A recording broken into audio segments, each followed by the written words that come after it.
Tengah pandemi corona, kantor cabang Palang Merah Indonesia di sejumlah daerah kekurangan pasokan darah. Padahal pasokan darah ini penting untuk kebutuhan pasien corona yang menderita kelainan darah maupun ginjal.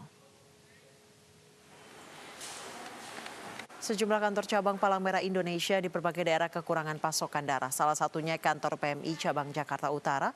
Padahal pasokan darah sangat dibutuhkan di tengah pandemi corona, terutama bagi pasien penderita kelainan darah dan kelainan ginjal.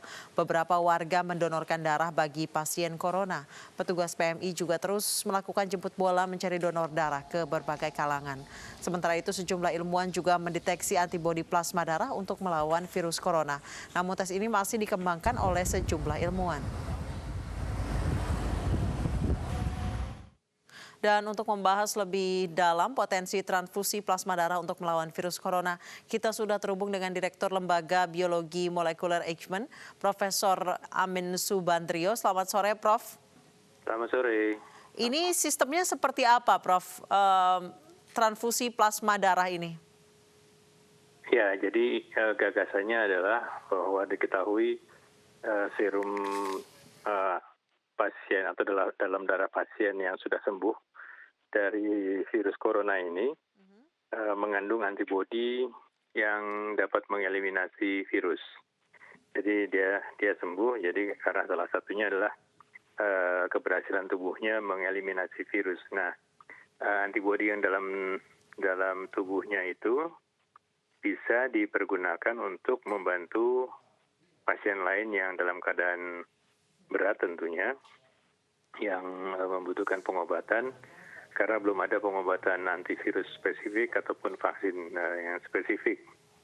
Sehingga diharapkan plasma yang mengandung antibodi itu bisa membantu mengeliminasi virus yang ada dalam tubuh si pasien yang masih sakit itu. Baik, jadi nanti plasma darah dari pasien yang sudah sembuh itu akan diproses seperti apa, Prof?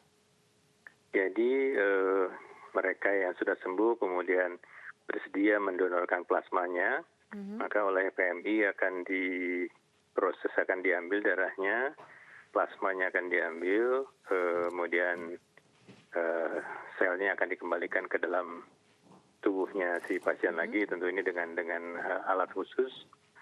Atau bisa juga diambil darahnya secara keseluruhan, kemudian plasmanya dipisahkan, dan plasma itu akan diuji dulu.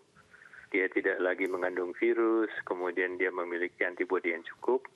Nah, nanti kemudian apabila sudah dinyatakan aman, plasma itu akan diberikan kepada pasien. Tentu pasien juga harus diseleksi nanti oleh dokter-dokter yang merawatnya apabila memang dibutuhkan dan juga cocok dengan plasma donor, maka akan Kapan akan mulai diuji cobakan, Prof?